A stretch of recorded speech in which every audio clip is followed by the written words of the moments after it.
Damião Ximenes Lopes tinha 30 anos, era meigo, compreensivo, de caráter introvertido, de olhar pensativo. Teve vida normal até seus 17 anos de idade. Em 1982, depois de sofrer forte pancada na cabeça, os familiares começaram a notar que algo de errado acontecia com o jovem. Vez por outra, ele falava coisas sem nexo.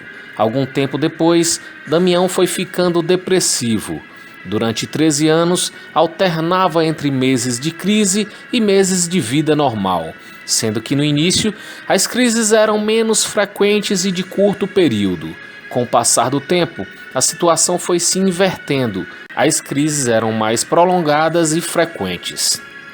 Em dezembro de 1995, o transtorno mental de Damião teve uma acelerada e os médicos recomendaram sua internação para tratamento psiquiátrico. O mesmo foi levado para a Casa de Repouso Guararapes de Sobral, Ceará, popularmente conhecida como Hospital Dr. Remo. 2 meses depois ele recebeu alta, porém, a partir daí, ficou dependente de remédios controlados. A família nunca soubera como havia sido o tratamento de Damião naquela casa de repouso. Ele era calado, nunca falava de suas experiências pessoais e os familiares o poupavam de relembrar episódios ruins. Para os mais curiosos, que insistiam em saber como era um hospício, ele respondia sem muitos detalhes. Dizia que era só violência. Ao ouvir esses poucos comentários ruins sobre a vida naquele hospital, a família decidiu nunca mais internar Damião no Guararapes. Em março de 1998, Damião já não suportava os medicamentos e teve uma recaída. Sua mãe, então, o levou para Fortaleza para uma consulta. Lá, ele recebeu novos medicamentos e voltou para casa. Na volta, o jovem passou muito mal. Era noite. Ele se agitou muito dentro do carro até o motorista perder o controle e bateu o veículo próximo à cidade de Sobral. Damião, em seu estado de tormento, aproveita a confusão causada pela colisão e sai caminhando sem rumo e a mãe o perdeu de vista. Aflita, ela saiu pelas ruas pedindo ajuda. Chamaram a polícia para ajudar na busca. Momentos depois, trouxeram Damião amarrado num carrinho de mão e, pelo estado em que se encontrava, não havia outra saída senão o levar novamente para o Guararapes. Sabendo do histórico de violência e maus-tratos relatados sem muitos detalhes por Damião, a família procurou acompanhar mais de perto a internação. Irene Ximenes Lopes Miranda, irmã de Damião, comentou sobre sua impressão acerca da Casa de Repouso Guararapes. Recordo nitidamente como me senti mal quando entrei naquilo que chamavam hospital psiquiátrico. Nunca vi tanta sujeira, moscas e pessoas entregues ao lixo. Uns andavam completamente nus. No pátio encontrei Damião. Estava com roupas limpas, mas quando lhe abracei senti mau cheiro. Parecia não fazer higiene corporal diária. Minha mãe dava agrados à cozinheira para cuidar de Damião e levava tudo para ele, até papel higiênico, pois o hospital não tinha nada. Não deixei de observar os ferimentos no corpo dele, principalmente nos joelhos e tornozelos. Pedi explicação ao funcionário que estava próximo. Ele alegou que Damião havia se ferido numa tentativa de fuga. Tive vontade de conversar com o médico responsável para saber melhor como ele se encontrava e se ele já podia receber alta, mas o mesmo não estava presente. Uma semana depois ele recebeu alta. Damião comentava que as pessoas do hospital eram ruins e os piores eram os enfermeiros que batiam nos internos. A família, no entanto, achava que ele estivesse com pensamento confuso devido ao uso de tanto medicamento. Desta segunda internação, Damião voltou pior. Ficava mais distante, mais desligado, sem ânimo. Não falava mais em trabalhar, nem sair para se divertir como antes. Deixou de tomar os remédios porque lhe provocavam náuseas. Essa decisão foi muito ruim, porque ele não estava mais dormindo e já estava rejeitando a alimentação. Nesta circunstância, sua mãe, com receio de que ele entrasse numa crise e sofresse mais, no dia 1 de outubro de 1999, o levou para uma consulta no Guararapes. Como ela havia chegado muito cedo, por volta das 6 horas, o médico ainda não havia chegado para lhe atender. Ela avaliou que, voltando para casa com ele, se seu estado de saúde se agravasse, ela não teria como contornar a situação. Dessa forma, resolveu interná-lo, para que assim ele recebesse cuidados médicos. Na segunda-feira seguinte, 4 de outubro de 1999, a mãe voltou para fazer-lhe uma visita. Ao lá chegar, foi informada na portaria que Damião não poderia receber visita. Ela estranhou o fato e, apavorada, forçou o portão e conseguiu entrar. Lá dentro, ela começou a gritar chamando por Damião. No pátio, ele veio em sua direção, cambaleando com as mãos amarradas para trás, roupa toda rasgada a mostrar a cueca, corpo sujo de sangue, com forte odor de urina, fezes e sangue. Nas suas narinas haviam bolões de sangue coagulado. Por todo o rosto e corpo podiam-se ver sinais claros de que o jovem havia sido impiedosamente espancado. Caiu nos pés de sua mãe e, num gesto de desespero total, Damião, quase sem voz, ainda conseguiu falar: "Polícia! Polícia! Polícia!" A mãe, aos prantos, colocou na boca do filho um pouco de refrigerante. Ele bebeu com tamanha sede até sugar a última gota. Enquanto socorria o filho, uma faxineira do hospital se aproximou e contou-lhe que presenciou toda a agressão e sabia quem eram os autores da violência. A mulher relatou que teriam sido os auxiliares de enfermagem e monitores do pátio. A mãe então pediu que lhe dessem um banho para limpar o sangue. Damião não mais conseguia se mover. Foram necessárias 3 pessoas para levá-lo para o banho. Aflita e chorando, a mãe procurou o médico responsável pelo hospital para socorrer seu filho. Ela o encontrou e pediu: "Doutor, vá ver meu filho. Acho que ele vai morrer." O médico respondeu com sarcasmo: "Vai morrer mesmo. Todo mundo que nasce morre. Cale a boca, pare de chorar. Eu não assisto novela porque não gosto de choro." Dali ele não saiu, não prestou socorro ao jovem, apenas receitou um medicamento injetável e entregou para o enfermeiro que estava ao seu lado para aplicar em Damião. Ele nem mesmo foi avaliar a situação do paciente para saber se o mesmo tinha condições de receber aquele medicamento naquele momento. Nem interessou a ele o pedido de socorro daquela mãe desesperada.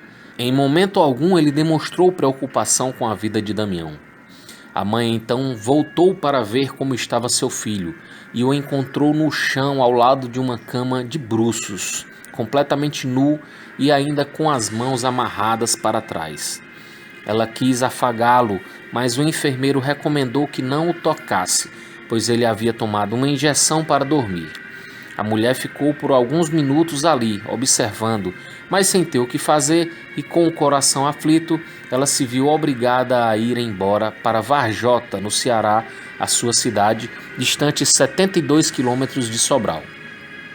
Ao chegar em casa, já havia um telefonema do Guararapes pedindo sua presença com urgência.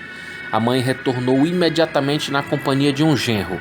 Ao chegarem no hospital, foram recebidos por outro médico que, passando a mão na sua cabeça, disse: "Lamento muito, mas o rapaz faleceu." O médico então entregou-lhes um laudo assinado pelo médico que se negou a prestar socorro a Damião. O laudo indicava que a causa da morte havia sido natural, por parada cardiorrespiratória. Inconformada, desesperada e revoltada com aquela situação, a mãe foi à Polícia Civil de Sobral a fim de pedir uma investigação mais aprofundada sobre o caso e pedir um laudo pericial. Nada adiantou, pois o médico legista da polícia era também aquele mesmo que assinou o laudo do Hospital Guararapes. A família então decidiu enviar o corpo para fazer a necrópsia no IML de Fortaleza, Ceará. Para aumento da indignação dos familiares, o laudo também certamente foi manipulado, pois o resultado pericial apresentou a causa da morte como indeterminada e sem elementos para responder. A partir daquele momento, a família passou a gritar por justiça. entraram em contato com os integrantes da Comissão de Direitos Humanos da Assembleia Legislativa do Ceará, que se comprometeram em ajudá-los. De modo especial, os familiares de Damião receberam o valoroso apoio do Fórum da Luta Antimanicomial. Atendendo a pedido do Ministério Público Estadual do Ceará, o corpo de Damião foi exumado. A médica psiquiatra Lídia Costa foi destacada pela Assembleia Legislativa do Ceará para acompanhar o procedimento.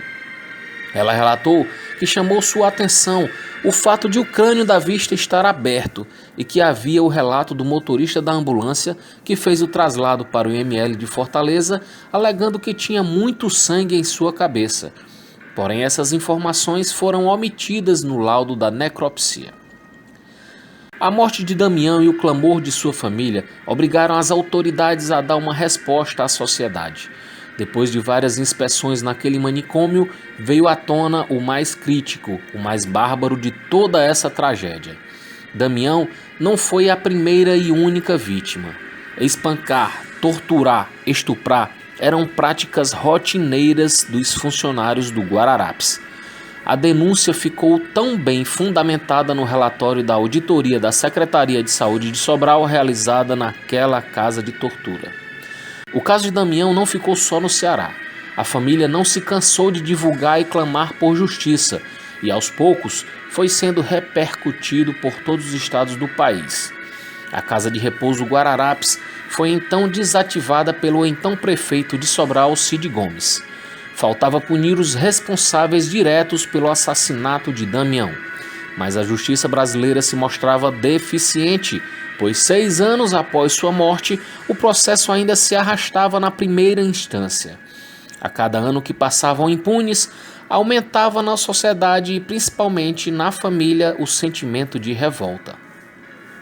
Cansados da lentidão judiciária brasileira, a família, apoiada pela ONG Justiça Global, encaminhou o caso Damião Ximenes para a Corte Interamericana de Direitos Humanos, e este foi o primeiro caso contra o Brasil a tramitar no referido órgão vinculado à OEA, Organização dos Estados Americanos. Ao avaliar o caso, a Comissão Interamericana de Direitos Humanos considerou que não houve cumprimento satisfatório das suas recomendações pelo Estado brasileiro e decidiu por submeter o caso à Corte Interamericana de Direitos Humanos no dia 1 de outubro de 2004. Entre 30 de novembro de 2004 e 1 de dezembro de 2005, foram realizadas audiências públicas na Corte Interamericana de Direitos Humanos da OEA, na Costa Rica, para ouvir as testemunhas dos peticionários, da comissão e do governo brasileiro, bem como a apresentação das argumentações das partes. Participaram da audiência como testemunhas dos peticionários e da comissão Irene Ximenes, irmã da vítima, Francisco de Chagas Melo, ex-paciente do Hospital Guararapes e também vítima de abuso, Lídia Costa, médica que testemunhou como perita, e o deputado federal João Alfredo, então deputado estadual e presidente da Comissão de Direitos Humanos da Assembleia Legislativa do Estado do Ceará. Dentre as testemunhas do governo brasileiro, participou Pedro Gabriel Godinho Delgado, então coordenador do Programa de Saúde Mental do Ministério da Saúde. Em seu depoimento, a médica Lídia Costa afirmou que Damião Ximenes teve uma morte violenta causada por agentes externos pelas lesões traumáticas que tinha pelo corpo. Durante o período de audiências, os familiares da vítima e a Comissão Interamericana alegaram que, além da responsabilidade do governo na morte de Damião, as falhas na investigação e a morosidade na tramitação judicial foram agravantes que contribuíram para a sistemática de impunidade do caso. Solicitaram então uma indenização como forma de reparar o sofrimento da família, especialmente da mãe de Damião. Uma investigação completa e imparcial dos fatos, a responsabilização dos envolvidos no homicídio e a adoção de políticas públicas efetivas na área de saúde mental. Em suas alegações, o governo brasileiro reconheceu sua responsabilidade na morte de Damião em decorrência de maus tratos. No entanto, negou-se a indenizar a família. Em julho de 2006, em uma decisão histórica para o Sistema Interamericano de Direitos Humanos e para o Brasil, a Corte julgou a responsabilidade do governo na violação do direito à justiça e sua obrigação em reparar a família de Damião Ximenes. A sentença condenatória do caso Damião Ximenes dispôs, entre outros pontos, que o Estado deve garantir um prazo razoável para o processo interno destinado a investigar e sancionar os responsáveis pela morte de Damião Ximenes. O Estado também deve reparar a família de Damião Ximenes por sua morte. O Estado deve continuar a desenvolver um programa de formação e capacitação para o pessoal médico, de psiquiatria e psicologia, de enfermagem e auxiliares de enfermagem e para todas as pessoas vinculadas ao atendimento de saúde mental, conforme padrões internacionais. A sentença também condenava o governo brasileiro a pagar uma indenização no valor de R$ 278 mil por danos morais e materiais à família de Damião.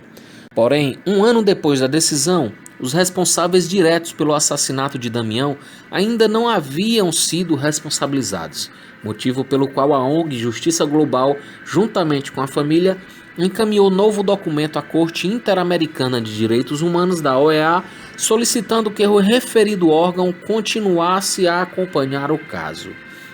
Somente em abril de 2010, 11 anos após a morte de Damião, os responsáveis são sentenciados. Por unanimidade, a segunda Câmara Cível do Tribunal de Justiça do Estado do Ceará condenou a Casa de Repouso Guararapes de Sobral, o diretor clínico da instituição, bem como o médico que se negou a atender a vítima e fraudou os laudos periciais, a pagar R$ 150 mil em indenização à mãe de Damião por danos morais. Apesar da condenação, 10 anos após o caso, o pagamento ainda não havia sido efetuado e o caso foi para execução por parte do Tribunal de Justiça do Ceará, onde são identificados valores em contas bancárias e imóveis dos responsáveis que serão usados para quitar a dívida. Em ação penal, os réus foram condenados por lesão corporal com base no artigo 136 do Código Penal Brasileiro, que diz que, em caso de lesão corporal grave que resulta em morte, a pena é de 1 a 4 anos de reclusão. No entanto, atendendo à solicitação da defesa dos réus, a Corte do Tribunal de Justiça do Ceará decidiu pela desclassificação do crime de lesão corporal grave para maus tratos na sua forma simples. Além disso, a referida Corte votou pela extinção da punibilidade, uma vez que já havia transcorrido mais de 4 anos entre o recebimento da denúncia e a publicação da sentença condenatória. Apesar da condenação considerada pífia dos responsáveis diretos, o caso Damião Ximenes ultrapassou os muros do estado do Ceará e do Brasil, ganhando destaque mundial, e foi o primeiro caso de tramitação, bem como de condenação brasileira na OEA, Organização dos Estados Americanos, tornando-se referência para a proteção dos direitos humanos no Brasil e, em particular, para a luta contra a violência em instituições de repouso e tratamento de enfermos.